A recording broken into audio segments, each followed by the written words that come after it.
Hello everybody, welcome back to the YouTube channel. Today I'm just going to be talking about my favorite squat progression. By that I mean which variations of squat I like to keep on rotation in order to keep my gains consistent, my joints and body overall just feeling healthy, and not getting bored with my training as well. So I break this progression down into three distinct variations and phases, or maybe styles of squat might be a better way to put it within those variations. The first phase being 1.5 rep squats, the second pause squats, and the third a competition or just any kind of standard style of squat where you're not pausing or anything like that. It's a squat as we know it.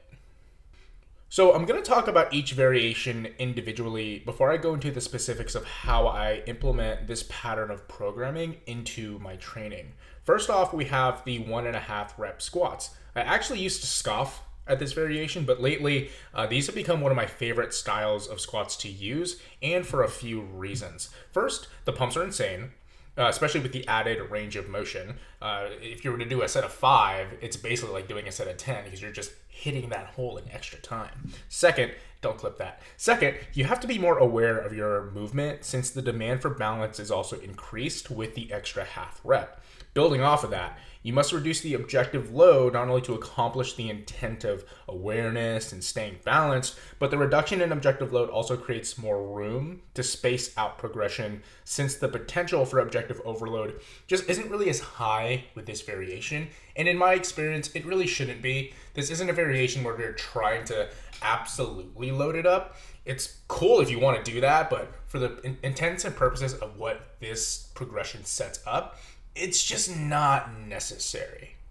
More often than not, you're better off training this variant as a means to grease the groove of the squat pattern rather than to just slam it with a bunch of weight.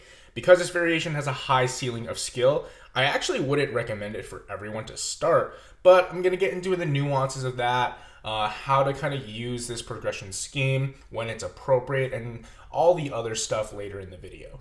Moving on to the second variation, we have pause squats. Everyone knows what a pause squat is, mostly because everyone either hates them or they do it wrong and gets hated on for them. Pause squats have a slightly higher potential for overload, which is why it's second up after the 1.5 rep squats and before the standard squatting. The cool thing about this increased ceiling of overload is that you can be more specific to strength because you can express more strength. But you're not going to match your standard squat strength. And it's that understanding that will lend you to reaping the most benefit out of your pause squats. While you're performing this exercise, as you know, you're going to sit in the hole of the squat at its furthest end range for you, at least hip crease below the knee joint, descending into the hole with control, sitting between your legs smoothly, and pausing for a legitimate second. Within that second, there should be no further movement. You're simply creating an isometric contraction in that position and holding it for whatever duration of time your coach, your program dictates.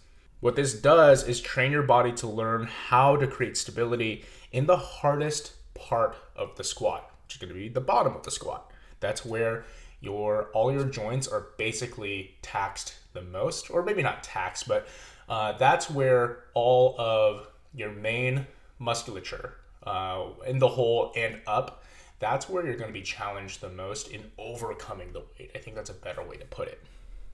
A common mistake with this exercise is pausing either too short or just not at all when they intend to. Pausing might be simple on paper, but in practice, when you have heavy weight on your back and you have to hold the most challenging, or one of the most challenging positions of the exercise, the concepts of space, time, that ceases to exist. With that being said, I'll tend to double up my pauses, at least in my head. So instead of counting for 1 Mississippi or 1/1000 seconds, whatever it might be, I'll count for 2, maybe 3 if I want to be more diligent about it, just to ensure that the quality of my pauses are there and that I'm actually seeking out the intended stimulus.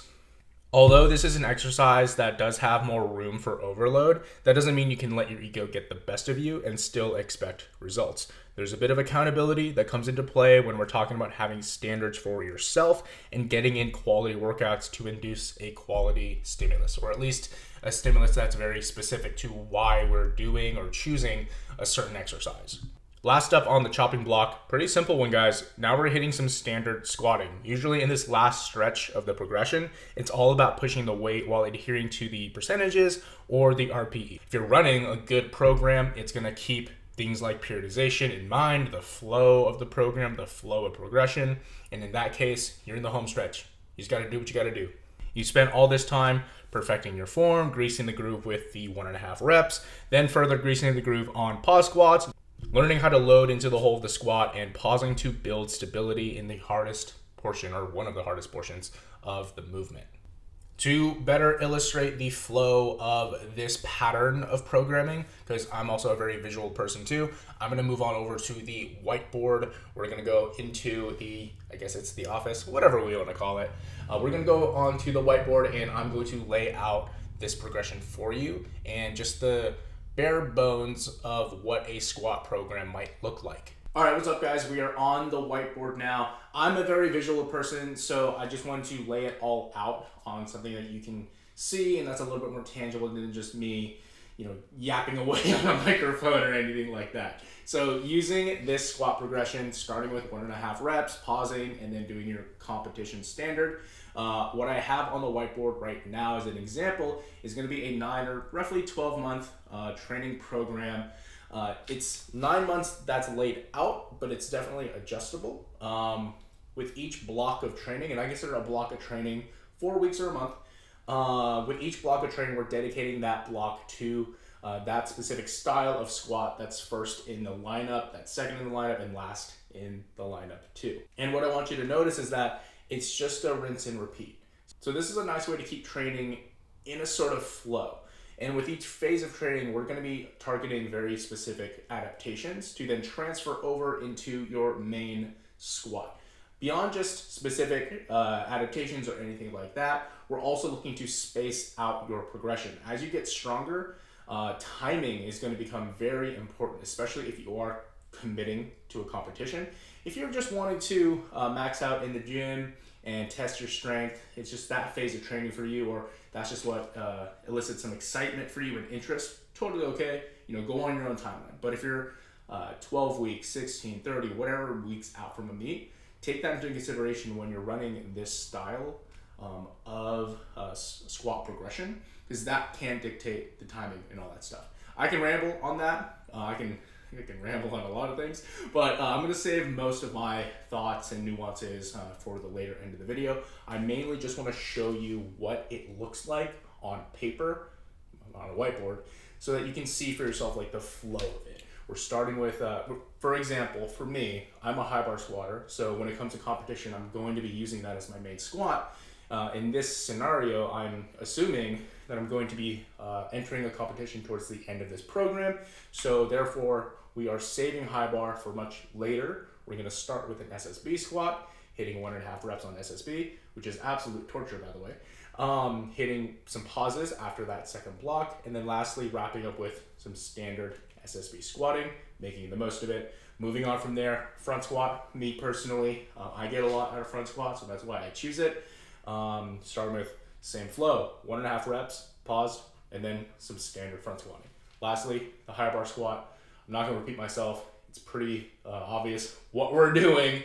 So that's the general flow of it. And the reason why I like it is because one, like I mentioned earlier in the video, with those 1.5 reps phases, you are only focused on acquiring skill.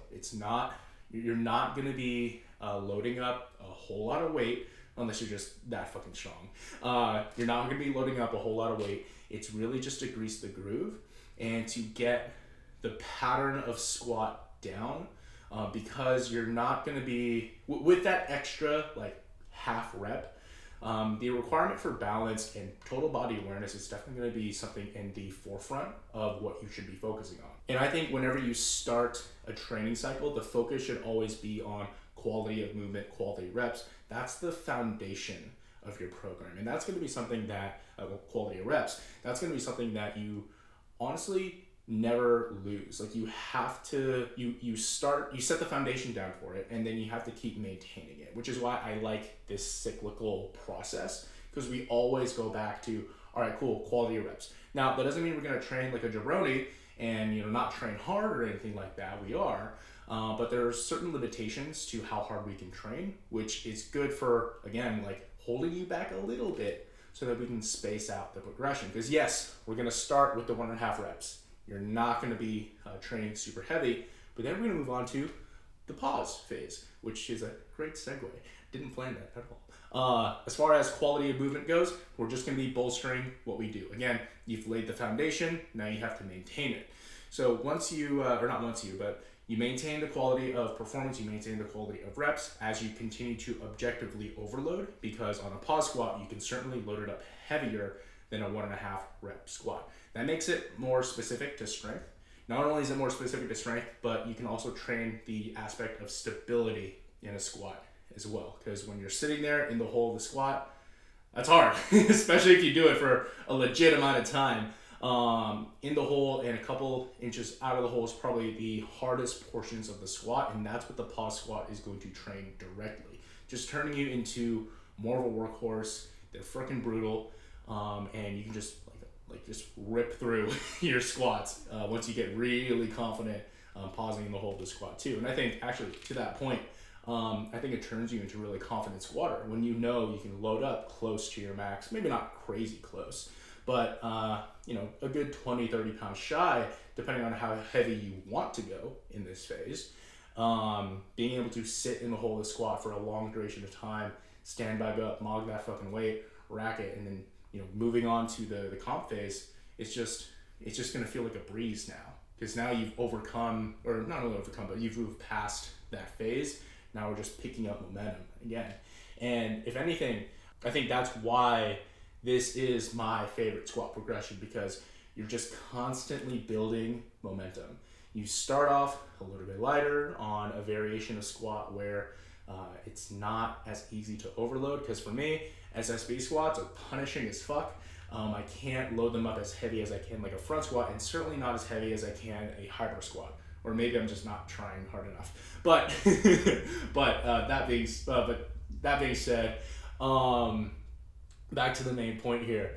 It's just about continuing to turn that wheel and continue to make progress in a way that's sustainable, in a way that is refreshing, and is in a way that is consistent.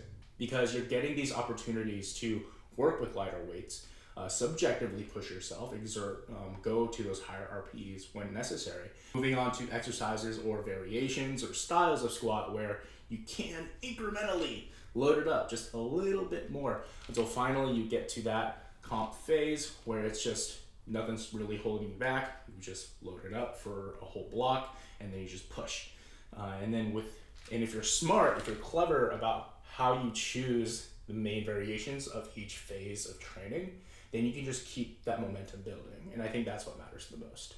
And that's going to be the breakdown for my favorite squat progression and how I like to implement it. I do want to leave you guys with some expanded thoughts, nuances, and other considerations if you guys do decide to try something like this, because even though this is my favorite way to program squats, I don't use it for everyone. Some clients either are a little bit too uncoordinated, which is totally okay. If you're just starting out in your training journey, it's definitely a lot to learn all at once. And I think adding that extra sort of half rep might do a little more harm than good.